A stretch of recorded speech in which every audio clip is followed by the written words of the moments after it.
You are watching Access LaPorte County Channel 97. Coming up next is the April 30th meeting of the Michigan City Water Works Board. You can find more information for this meeting at www.accesslaportecounty.org. Call this meeting of the Water Board to order. Today is Tuesday, April 30th. Approval of minutes from the board meeting of April 16th. I make a motion to approve the minutes of the previous board meeting held April 16th. I'll second it. Motion second, we approve the minutes from the meeting of April 16th. Any additional discussion? If hearing none, all those in favor? Aye. Opposed? Motion carried. Purchase orders. Before you have a list of 7 purchase orders. The first purchase order is to Ferguson. This is for hydrant flags. Last year we did half of the system, and we had in our capital plan to do the other half of the system this year, so it's for $19,160. The second one is to USA Blue Book, not Buell Book. Sorry, misspelling there. USA Blue Book, this is for traffic cones. These aren't the little short ones, these are the taller skinny ones. For $1,407.97. Over time, they start getting beat up pretty bad, hit by cars and stuff out in the field. So. Number 3 is to Ferguson. This is a 10-inch water main, some repair clamps, Meglugs, dual sleeve. These are parts for 10-inch water main. We realized that we were a little short on the shelf for these parts, and we've got a project that sanitation is doing, and it's very close to one of our 10-inch mains, and so we realized we needed to have some parts in stock for that. So it's for $4,462.55. The next item is to Midwest Meter and Coders, confirming for $4,992, and the one after that is to Midwest Meter for encoders. It's a regular purchase order for $4,992. Explain this. In December, we placed an order for 60 meters. They sent us the meter body, and unfortunately, we only ordered an the endpoint, which is basically the battery and radio and antenna. We needed the actual encoder also. We ordered another 60 in January, the exact same way. The first 60 just finally showed up a couple weeks ago, and that's when we found out the issue.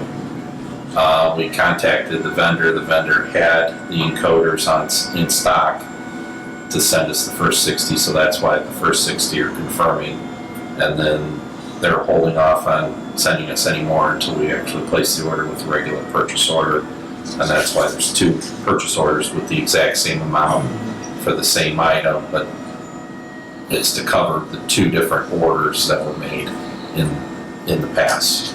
So. Okay. Number 6 is to New Age Telecom. Plant phones. Our plant phones stopped working, so they had to replace the control device at the plant. So it was confirming for $1,350. The number 7 is to Reith Riley. This is asphalt patching on US 12. This is the price for the repair to the asphalt where that fire hydrant got hit. This is just for that spot. This doesn't include the other spots we cut open when we had to replace valves. Oh. So this is just for that. Okay.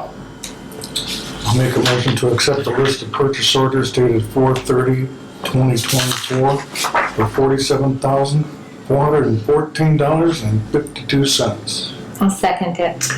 Motion second, we approve the purchase orders dated April 30th. Any additional discussion? Hearing none, all those in favor? Aye. Opposed? Motion carries. Claims.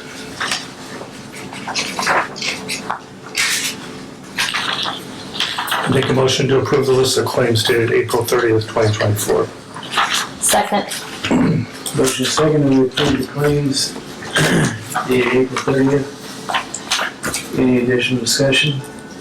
Hearing none, all those in favor? Aye. Opposed? Motion carries. Bad debt list. Make a motion to approve the list of bad debt list for bookkeeping purposes only. I'll second it.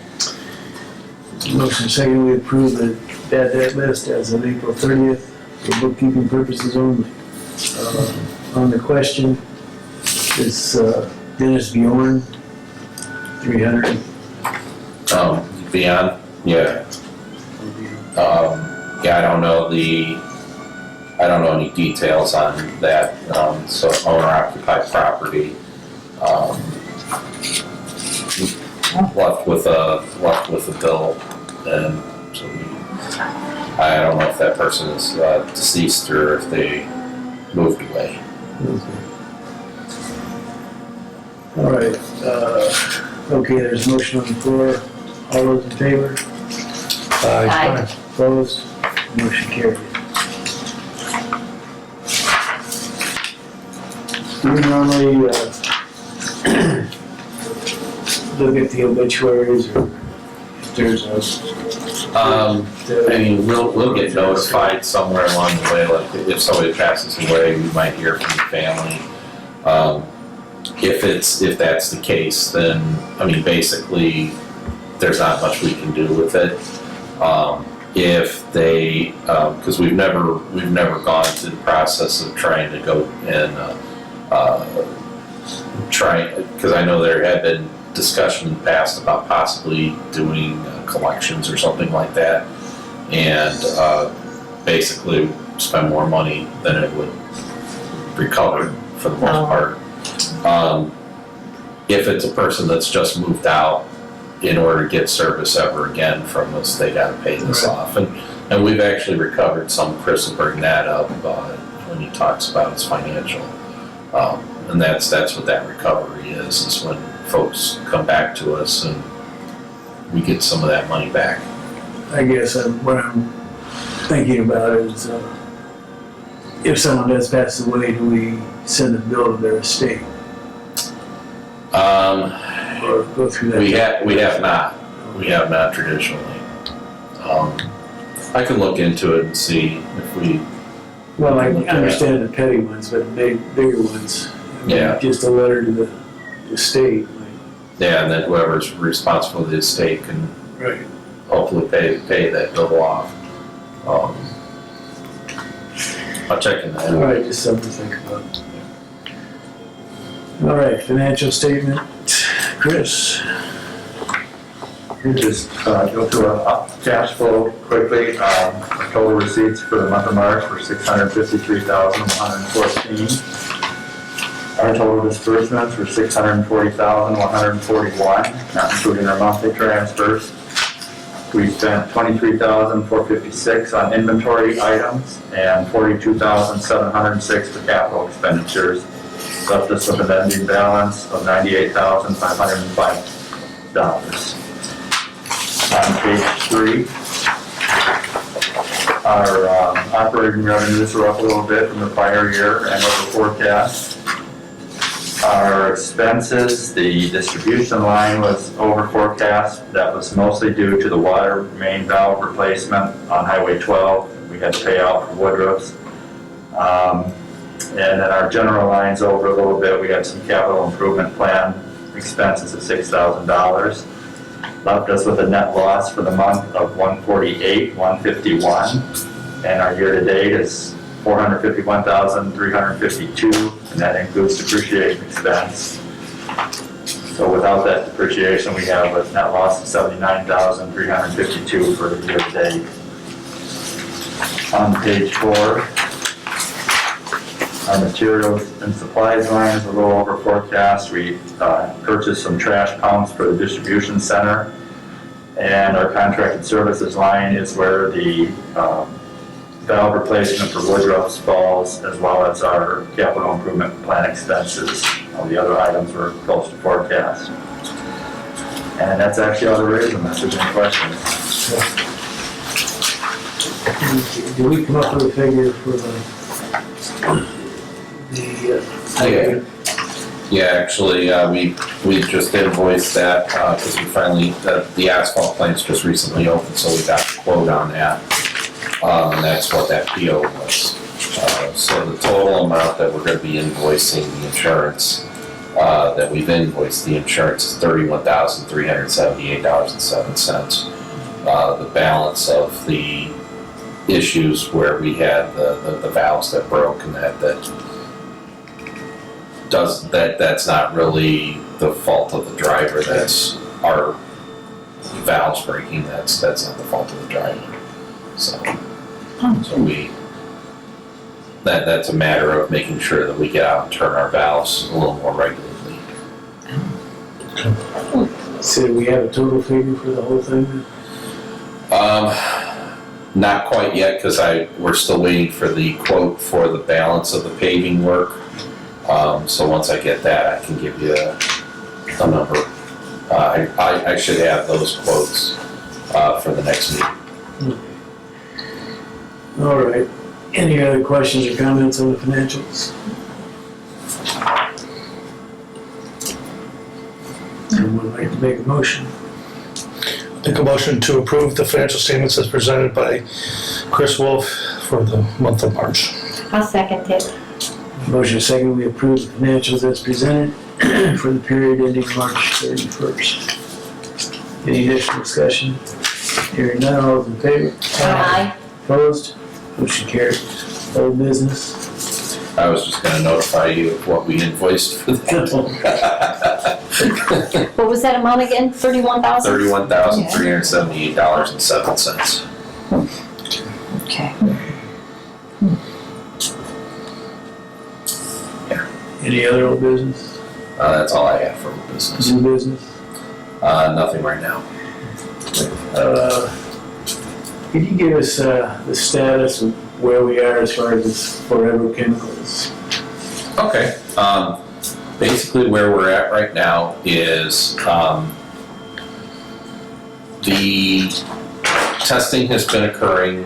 We did the UCMR5, that's the unregulated contaminant monitoring, and that's done by the EPA, and number 5 means it's the 5th time they've done this, and there were 29 PFAS or PFOS, these are the perfluoro chemicals. They're shortened because they're very long to say, and derivatives of those chemicals. And then the 30th is lithium, because lithium is becoming so common in the environment because of all the work that all the batteries that are out there and stuff. I want to make sure that it's not creating a problem in water utilities and water supplies.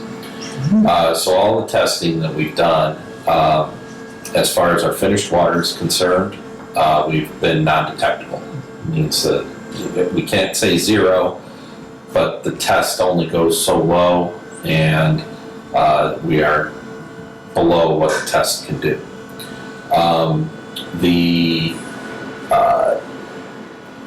The lake itself has actually been tested every time. IDEM did a couple of these, but the EPA wasn't doing these, but we went ahead and did them anyway. And then we also sampled at different points through our treatment process to see what we had. Out of all the samples that have been pulled out of Lake Michigan at our facility, we've only had one come back just slightly above the detectable level, which is, I think, 2 parts per trillion, I think is where it's at. So it's very minute amounts. So our treatment process, whatever is in the lake, is obviously being removed by our treatment process, because when that actually tested for an amount, our finished water was still not detected. And that's because of our filters. We already have granular activated carbon filters. We have them for other reasons, and they are the method by which you need to remove any of these chemicals. We had a meeting about, we had an executive session where we talked about the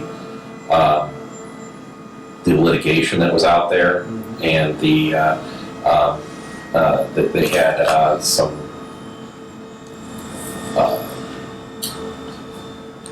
they had come to a point where they agreed to pay large amounts of money. The chemical manufacturers agreed to pay large amounts of money as a nice settlement offer billions of dollars involved.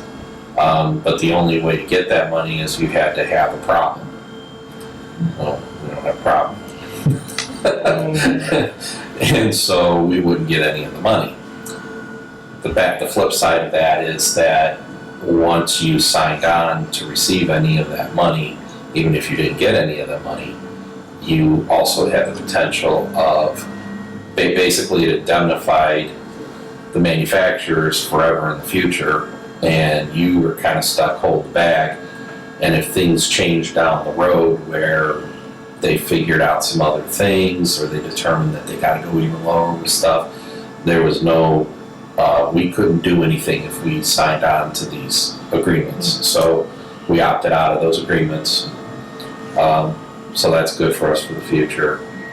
We've also been participating in efforts to get some protections put in place through the Indiana State House, through the Indiana legislature, because water and sewer utilities didn't create this problem, but we're the ones that are going to have to clean it up and make sure it's not in people's drinking water and in the wastewater supply that's going out. And basically where that stands right now is this legislative session, they couldn't get it on in this legislative session. It was a short session for the state, but the plan is to continue that into next year's legislative session. There's also the Indiana Section 8 WWA is involved in doing this as well. As far as I understand, the other organizations that are involved in wastewater are involved too. So there's a lot of effort to try and get something in place to help protect the utilities from, for lack of a better term, frivolous lawsuits. Those TV commercials you see all the time where you station at Camp Lejeune. Some of those things are legitimate lawsuits, but those lawyers are looking for something to sue for, and so we're trying to prevent that.